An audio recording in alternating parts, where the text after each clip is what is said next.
"You can't fish here!" The words sliced through the peaceful morning air like a knife. I froze, my fishing rod dangling over Lake Serenity, the water glinting under the early sun.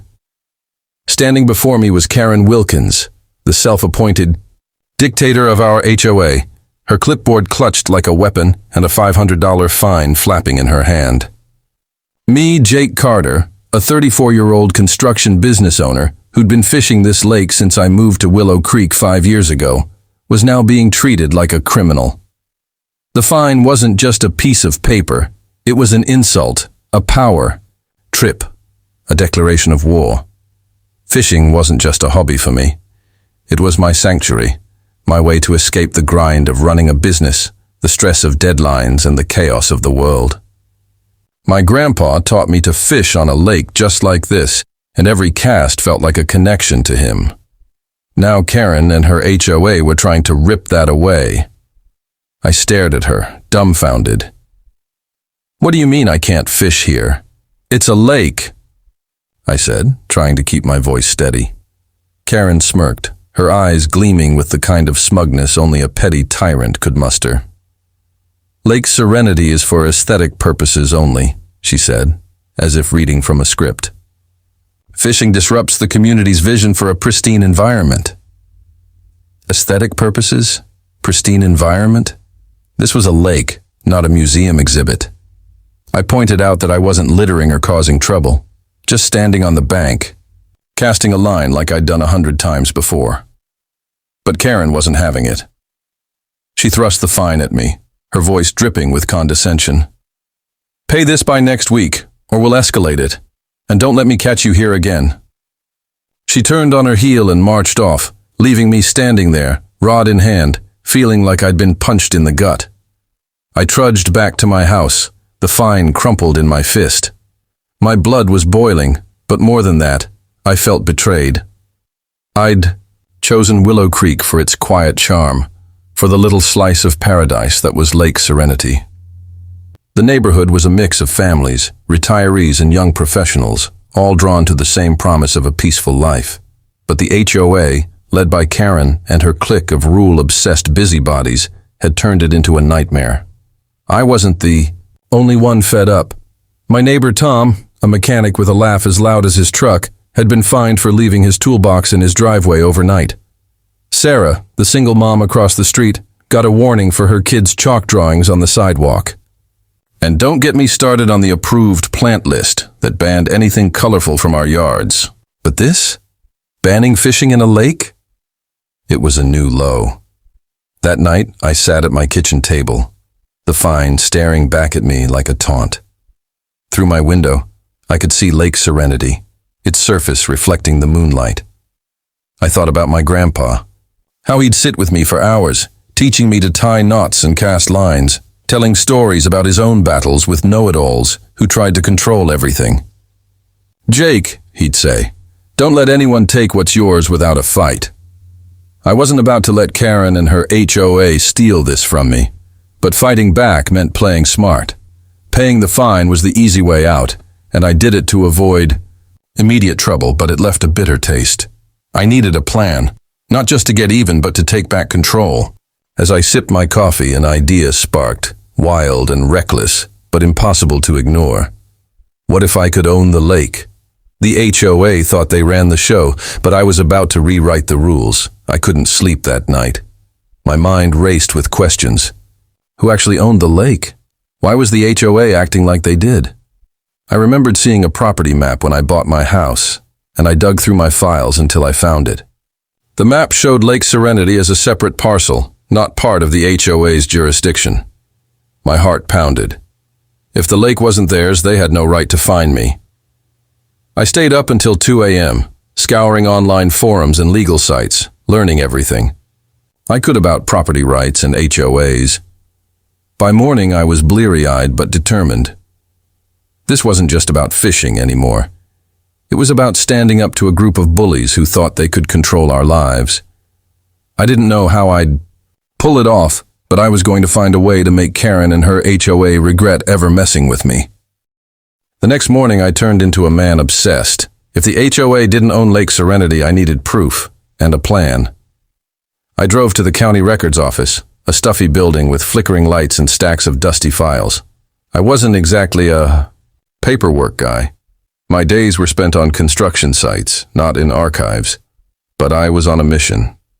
The clerk, a bored woman named Linda, raised an eyebrow when I asked for property records on Lake Serenity. "That's an old parcel," she said, handing me a thick folder. I spent hours sifting through deeds, maps, and legal jargon. My heart raced when I found it.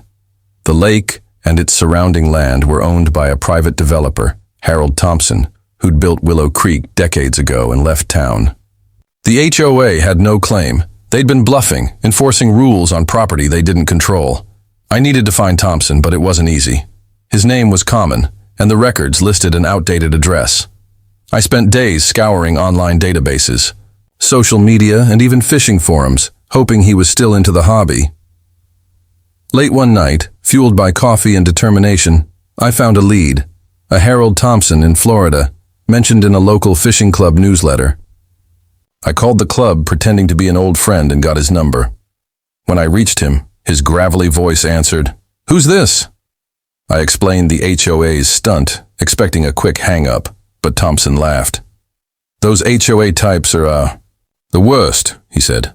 "I built that lake for fishing, not for their nonsense." He agreed to meet me in Florida to discuss selling the parcel. Booking the flight felt surreal. I was betting big, my savings, my time, my sanity, on a long shot. In Florida, I met Thompson at a diner near the coast. He was in his 70s, weathered, but sharp, with a fisherman's tan and a no-nonsense vibe. Over greasy burgers, I laid out the HOA's tyranny, the fines, the rules, the way they'd turned Lake Serenity into a look but don't touch exhibit. Thompson leaned back, sipping his coffee.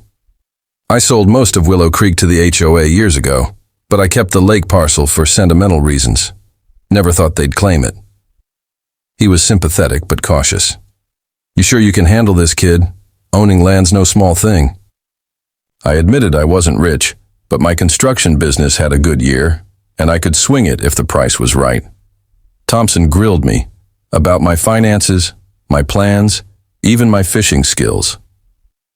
"You catch bass or just mess around?" he asked, half smiling. I told him about the biggest bass I'd ever landed, a story my grandpa loved, and he softened. "All right, Jake, I'll sell it to you. Lake, docks, access paths, all of it. But don't let those HOA clowns ruin it." We haggled, landing on a price that stretched my savings thin, but was doable. As we shook hands, I felt a rush.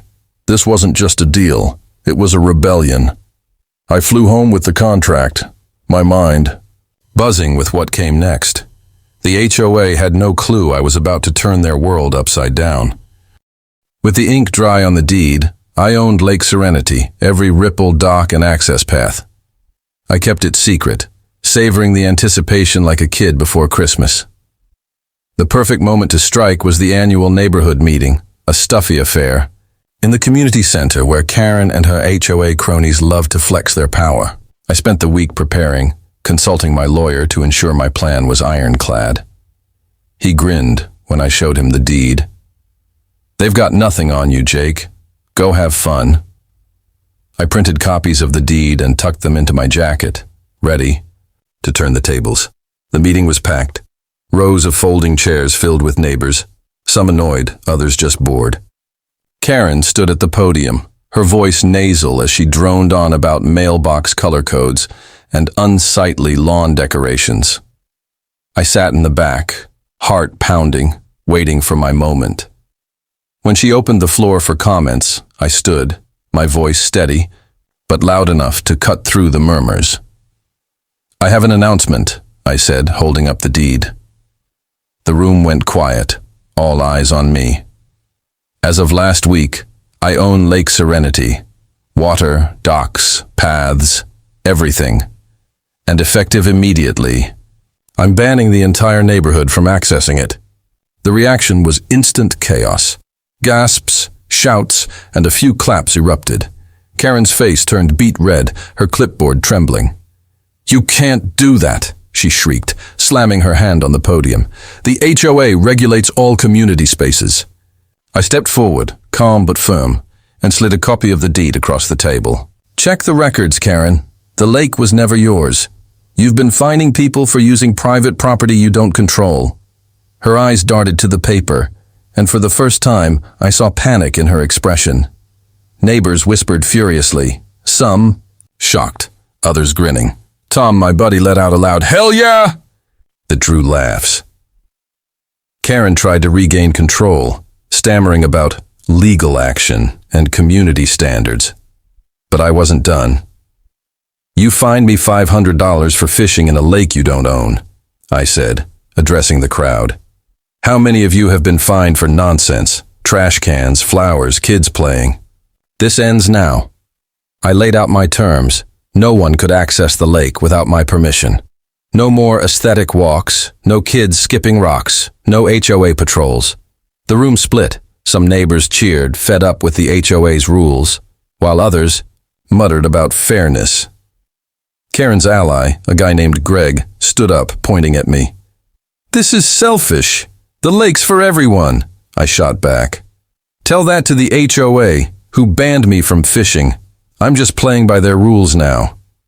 As the meeting dissolved into arguments, I walked out, adrenaline pumping. Outside, a few neighbors followed, some shaking my hand, others glaring. Sarah, the single mom, whispered, "You're my hero, Jake." But I knew the fight wasn't over. Karen would come for me, and the neighborhood was now a powder keg. I drove home, staring at the lake from my porch, feeling like I'd just fired the first shot in a revolution. The HOA had underestimated me, and I was ready for whatever came next.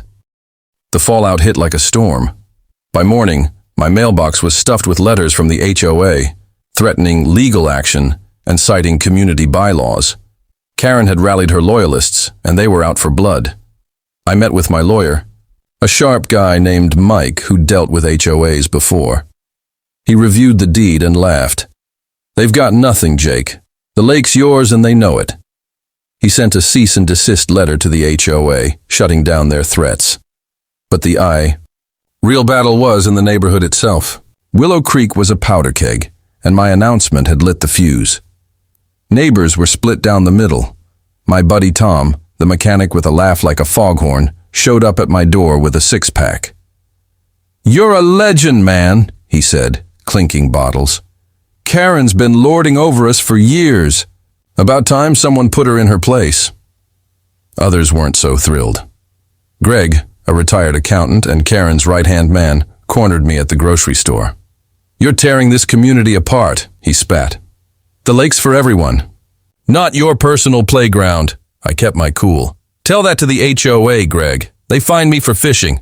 I'm just playing their game." He stormed off, muttering about selfish punks. Later, I found an anonymous note in my mailbox. "You're ruining Willow Creek. Sell the lake or else." The "or else" made me laugh, but it also showed how deep the divide ran. The next day, I took action to make my ownership clear. I hired a crew from my construction business to install private property signs around the lake and a sturdy gate on the main access path. Watching Karen's morning power walk grind to a halt at the gate was pure gold. She stood there, fists clenched, staring at the sign like it had personally insulted her. But the backlash wasn't just from her cronies. Sarah, the single mom who'd cheered me at the meeting, came by with her son, Ethan. "Jake, I love what you did to Karen," she said. "But Ethan used to skip rocks by the lake. It's his favorite thing. Can he still go?" Her plea hit me hard. I wasn't trying to punish kids or good neighbors. I was fighting the HOA's tyranny. I told her Ethan could visit any time, and I'd even teach him to fish. Her smile was worth more than the deed itself. Still, the tension weighed on me. At night, I'd sit on my porch, staring at the lake, wondering if I'd gone too far. My grandpa's voice echoed, "Fight for what's yours, but don't lose yourself." I didn't want to be the bad guy, so I made a decision. I started inviting kids like Ethan to fish with me on weekends, sharing my grandpa's stories and teaching them to cast. Word spread, and soon, other neighbors, ones who'd been neutral or even hostile, started softening. A retiree named Linda, who'd once gotten fined for her rose bushes, brought me cookies and said, "I thought you were nuts, but you're all right, Jake." Even Greg's wife, Ellen, stopped by to apologize for her husband's outburst. "He's just loyal to Karen," she said, "but a lot of us are tired of her rules." The tide was turning, not because I owned the lake, but because I was showing the HOA didn't. Yet Karen wasn't done. She organized a community petition to reclaim the lake, claiming I was holding it hostage. I ignored it, knowing she had no legal ground, but it stung to see neighbors I'd known for years sign her petition. The fight wasn't just about the lake anymore. It was about who got to define Willow Creek. I wasn't backing down, but I was learning that winning meant more than locking gates. It meant rebuilding trust. The weeks following my announcement felt like a standoff, but the tide turned in ways I hadn't expected. Karen's resignation came a month later, announced in a curt email to the neighborhood. She cited personal reasons, but everyone knew the truth. My lake stunt had broken her grip. The HOA board was in disarray, and her clique, Greg included, lost their swagger. At the next community meeting, the room buzzed with a different energy. Neighbors, once cowed by Karen's rules, spoke up, demanding change. We voted in a new board, led by Sarah, the single mom who'd cheered me on. Her platform was simple: focus on community, not control. No more fines for chalk art or rose bushes. The crowd roared in approval, and I felt a weight lift. My rebellion had sparked something bigger, a chance for Willow Creek to rediscover itself. But owning the lake wasn't just about winning. Late at night, staring at its calm waters, I wrestled with what I'd started. My grandpa's voice echoed, "Fight for what's yours, but don't lose yourself." I'd banned the neighborhood to make a point, but I didn't want to be the new Karen, gatekeeping a place that meant so much to so many. So I made a choice. I posted a handwritten sign by the lake's gate: fishing and access open to all who ask nicely. No HOA required. I started hosting weekend fishing days, inviting kids like Ethan and their families. I taught them to cast, shared my grandpa's stories, and watched their faces light up as they reeled in their first fish. Linda, the retiree who'd brought me cookies, joined one day, her rod wobbling but her smile wide. "Never thought I'd fish at my age," she said, laughing as she pulled in a small bass. Not everyone came around.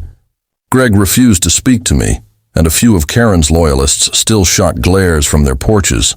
But others, like Ellen, Greg's wife, showed up to fish and apologized for the petition. "It wasn't personal," she said. "We just didn't know how to fight the HOA." I nodded, offering her a rod. "We're done fighting now," I said. The lake became a gathering spot again, but on my terms, no fines, no rules about aesthetics. Kids skipped rocks, families picnicked, and I kept my private property signs up, not to exclude but to remind everyone. I'd fought for this, and no one could take it away. The biggest surprise came when Tom organized a neighborhood barbecue by the lake, calling it Jake's Victory Bash. Dozens showed up, bringing burgers, lemonade, and folding chairs. Sarah's son, Ethan, ran around with other kids, their laughter echoing across the water. Even some of Karen's old allies attended, looking sheepish but joining in. As the sun set, Tom raised a toast. "To Jake, who showed us we don't have to bow to bullies." The cheers hit me harder than I expected. I'd set out to stick it to the HOA, but I'd done more. I'd helped Willow Creek remember what community meant. Reflecting on it now, buying Lake Serenity wasn't just about fishing or revenge. It was about standing up for the little things that make life worth living, like casting a line at dawn or watching a kid catch their first fish. My grandpa would have been proud, not because I won, but because I fought for what mattered. Willow Creek wasn't perfect, but it was freer, and the lake was ours again. To my YouTube fam, this story's a reminder. Whether it's an HOA, a boss, or any bully, you can fight back. It won't be easy, and it might cost you, but the feeling of taking back what's yours, worth every penny. So, tell me in the comments, have you ever faced an overzealous rulemaker? Did you fight back or let it slide? Smash that like button. Hit subscribe and let's keep standing up for what's right. Who knows? Maybe you'll be the one buying the lake next.